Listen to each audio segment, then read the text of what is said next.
Bem, a gente vai passar por um apanhado abrangente de algumas das questões que permeiam o tão disputado, tão debatido judiciário brasileiro. Para começar, eu passo com vocês pelo relatório que foi publicado ontem pelo Departamento de Estado. Lembrando, o Departamento de Estado americano publicou seu aguardado relatório quanto aos direitos humanos no mundo. Ele faz todo ano. O desse ano demorou mais, veio em agosto. Normalmente está programado para fevereiro e chega em março ou abril. Esse ano foi dito que houve uma revisão sistemática depois da troca de governo. No Brasil, houve aí um tom diferente. Falou-se sobre liberdade de imprensa e houve críticas ao Supremo Tribunal Federal e ao ministro Alexandre de Moraes pela derrubada do X e por julgamentos, ou melhor dizendo, prisões antes do julgamento e violações de direitos humanos nesse sentido. É um dos tópicos pelos quais a gente passa. Eu converso agora, então, com o professor de Direito Constitucional, o doutor André Marcília, para repercutir o assunto. Vamos lá, então. Boa tarde, doutor. Boa tarde, Marcos, a você e a toda a audiência. Bom, ontem saiu, então, o relatório a respeito de direitos humanos dos Estados Unidos, como a gente passava por aí. Houve já uma reação também hoje. O líder, então, da oposição, Sóstenes Cavalcanti, publicou que vai comunicar às embaixadas de outros países uma carta que corroboraria o que está acontecendo. Parece uma escalada tanto na crise internacional entre os dois países, quanto também uma percepção mais aguçada dos Estados Unidos, que vem, bem, ao encontro de muito do que a oposição relata aqui no país. Sua reação, então, ao relatório que vem dos Estados Unidos? Olha, eu achei bastante completo o relatório. Acho que talvez os Estados Unidos estejam dando importância aos casos que têm acontecido no Brasil mais do que nós mesmos, e com muitos detalhes, o que é de se lamentar, né? Nós temos, Marcos, infelizmente, uma parte da mídia que tem uma espécie de apagamento do que tem acontecido aqui no Brasil, o que é muito preocupante, e aí a gente depende desses relatórios para temos uma pressão interna a respeito do combate à censura. Precisamos, às vezes, de veículos externos, como vimos artigos sendo publicados até do Wall Street Journal ou até no próprio New York Times, enfim, de alguma forma pautando a nossa mídia a respeito de temas que nós próprios deveríamos aqui no Brasil nos importar e pautar. E com isso, creio que a gente vai colocando mais água nesse caldo, né? Vai colocando mais elementos nesse caldo de que o Brasil se tornou um case internacional de censura. Eu vi com bastante atenção o relatório, sobretudo o fato de que alguns casos bem emblemáticos foram colocados em destaque, como inclusive o da suspensão do X. Esse me parece ser o caso talvez mais relevante, porque não apenas houve a suspensão do X, mas o que levou à suspensão do X foi, desde o início, muito enigmático e irregular. Vamos lembrar que o X chegou a ser intimado mais do que por e-mail. A gente tem falado do caso Rumble, né, das intimações por e-mail. Aqui eles foram intimados pelo próprio X. Fez uma postagem do STF no X, fez com que a plataforma fosse, ou enfim, esperava-se que ela se desse por intimada. E essas intimações, elas não foram cumpridas, claro, porque eles não se deram por intimados, não estavam intimados, e com isso se tornou uma multa milionária. Aquela multa milionária resultou numa ameaça de prisão ao representante, e o representante foi embora porque estava ameaçado de prisão. Ele foi recolhido em razão disso.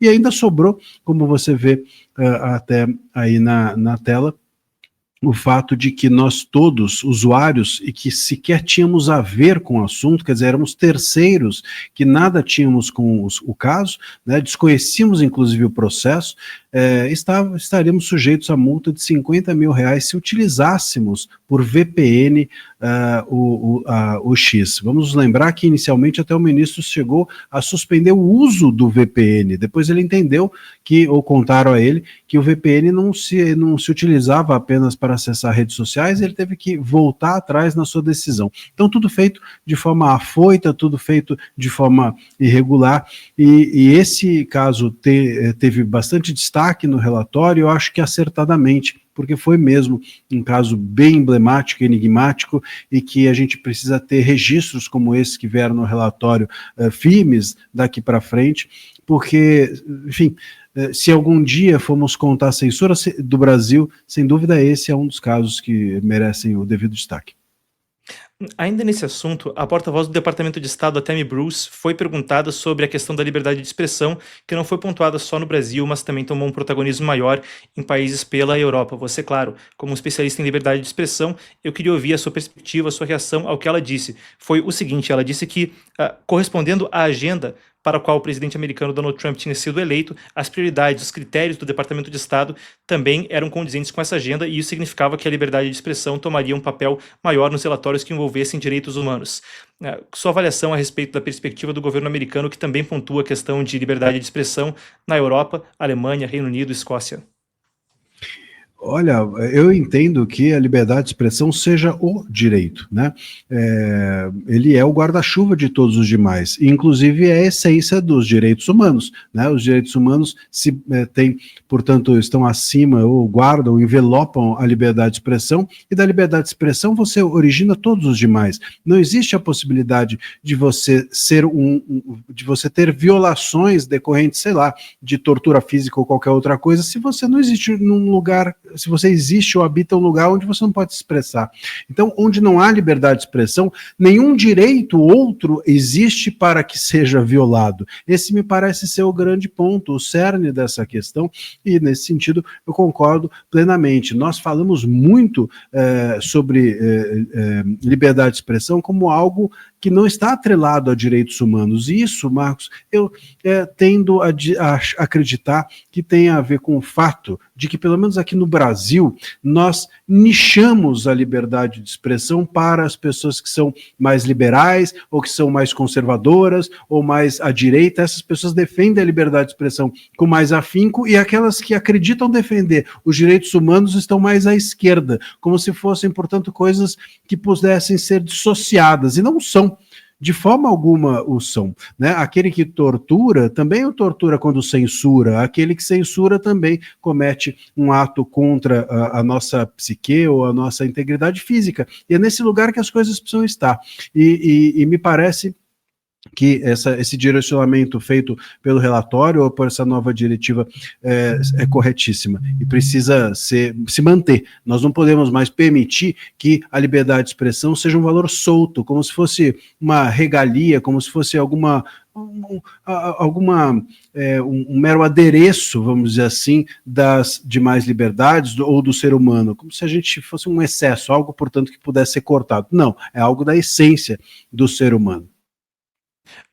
Pegando esse gancho, recentemente, uma coisa que tem sido inevitável aí nos noticiários brasileiros é o vídeo recente, então, do influenciador Felca no YouTube, onde ele fala a respeito de sexualização infantil e coisas que parecem ser criminosas quando se fala da exposição de menores de idade a condutas sexualizadas. Agora, a implicação política que isso toma tem sido também relevante. A Casa Civil, Rui Costa, parece estar prestes a enviar uma reedição do que se tentou com o PL 2630 de 2020, em termos de uma regulação mais ampla das redes, saindo do STF, passando novamente pelo Congresso. O seu comentário sobre o caso, conforme existe um debate quanto a se é necessária uma regulação que lide com a questão de menores de idade e sexualização, versus o argumento de que já há dispositivos para isso, basta que sejam fiscalizados.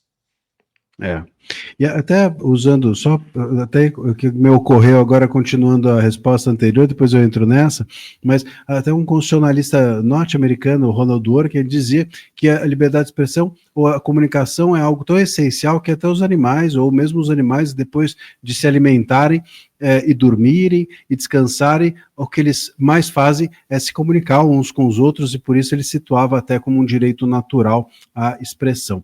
Agora, essa questão do Felca enfim, mais uma jabuticaba, já que esse é um termo que tem sido usado aqui no Brasil, mas uma jabuticaba aqui brasileira, porque, infelizmente, tudo que acontece no Brasil é usado como desculpa: precisamos regular as redes. Então, acontece o caso Felca, precisamos regular as redes. Cai um avião, precisamos regular as redes. Tudo precisa regular as redes, sendo que as redes não precisam de regulação, porque nós já temos regulação das redes em outras leis, as leis que tratam de crimes contra a honra, e temos também para questões relacionadas à pedofilia ou erotização infantil. Tudo isso já aliás, não apenas as leis já existem nesse sentido, como as próprias plataformas, pelo menos as plataformas maiores, elas já têm políticas internas que fazem esse tipo de combate, independente do país onde estão ou das leis vigentes presentes dentro desses países. Então, a gente tem já mecanismos suficientes e a gente precisa aqui no Brasil reforçar um discurso que é contra aquilo que o Estado lamentavelmente diz, que é aquilo que existe de legislação fora das redes serve também para as redes. As redes não são um mundo à parte, nem uma terra sem lei, como dizem até alguns ministros. Não é assim que funciona. Nós temos, portanto, leis que combatem a erotização infantil, temos leis que combatem a pedofilia, temos leis que combatem a utilização de menores para finalidades comerciais e etc, etc. E isso vale para fora das redes e para dentro das redes. Veja, Marcos, é só a gente pensar a questão prática envolvendo o Felca. Se o Felca conseguiu fazer essa fiscalização e essa pesquisa que resultou no vídeo dele, a polícia também poderia fazer.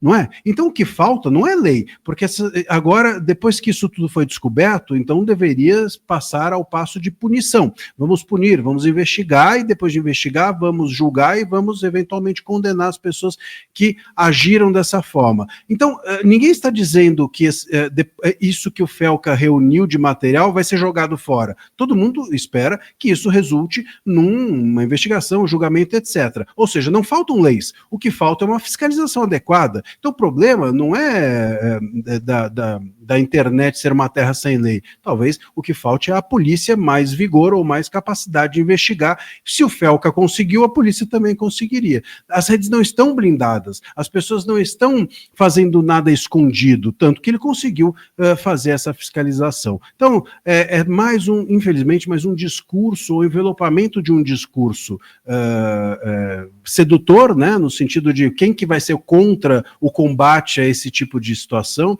quem vai ser contra a erotização, o combate à erotização infantil, todos nós somos, maravilha, só que isso nada tem a ver com regulação das redes, e colar uma coisa na outra é uma estratégia que tem sido eficiente e cometida e promovida pelo governo para a regulação das redes. O que eu acredito que venha pela frente é uma tentativa de fazer com que a fiscalização das plataformas, que é algo que o STF ainda não tratou, fique por conta do executivo, que era um projeto que o governo tinha quando começou a conversa sobre regulação das redes no STF. Eles, executivos, seriam os responsáveis por fiscalizar ou por dar diretrizes à fiscalização feita pela regulação que o STF estava promovendo.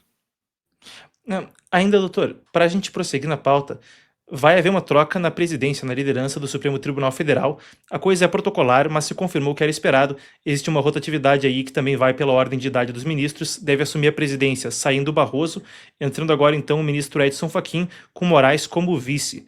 O que pode ser esperado para a mudança que vem agora em setembro, em termos da liderança da Suprema Corte, em meio, claro, à crise institucional que o país vive, à crise diplomática que o país vive e até a boatos. A gente busca não entrar em boatos aqui, né? Por prática da casa, a gente busca não entrar em tanta especulação, mas também em meio a rumores, para dar contexto para o público, de que pode ter uma desarmonia dentro da própria Corte entre os ministros, o que tem também repercutido na imprensa. O que o senhor espera com a troca de liderança da Corte?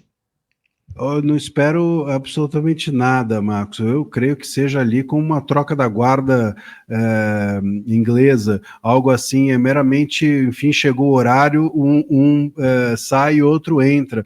Não há nada que mude. É uma espécie, ainda usando a mesma analogia, o ministro Fachin, quem ocupa esse cargo da presidência, ele funciona como uma espécie de adereço apenas, é uma rainha da Inglaterra, vamos dizer assim, como a gente brinca. Não creio que haja nenhuma mudança. Se você tem um ministro poderoso, como o ministro Barroso, quando ele ocupa o cargo da presidência, esse cargo é usado com muito poder, mas porque ele já era um ministro poderoso antes. O Fachin não é um ministro com esse traço, com esse perfil.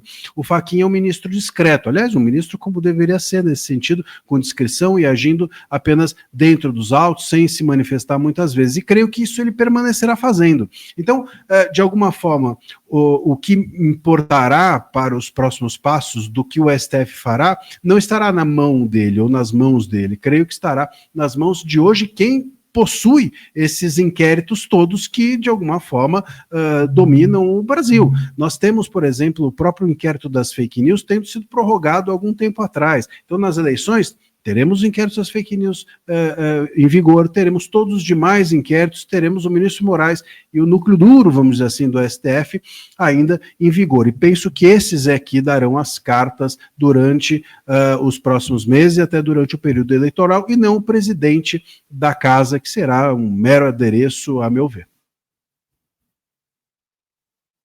Bom, sempre um prazer receber o senhor, então, doutor. Muito obrigado por nos acompanhar. Aproveito para saudar o senhor, doutor André, aí, para quem não esteve acompanhando, esteve recentemente numa audiência do Congresso, que é sempre, claro, algo muito prestigioso na carreira de um jurista. Então, parabéns aí pela audiência, por tudo as oportunidades que estão surgindo para o senhor, doutor. Parabéns.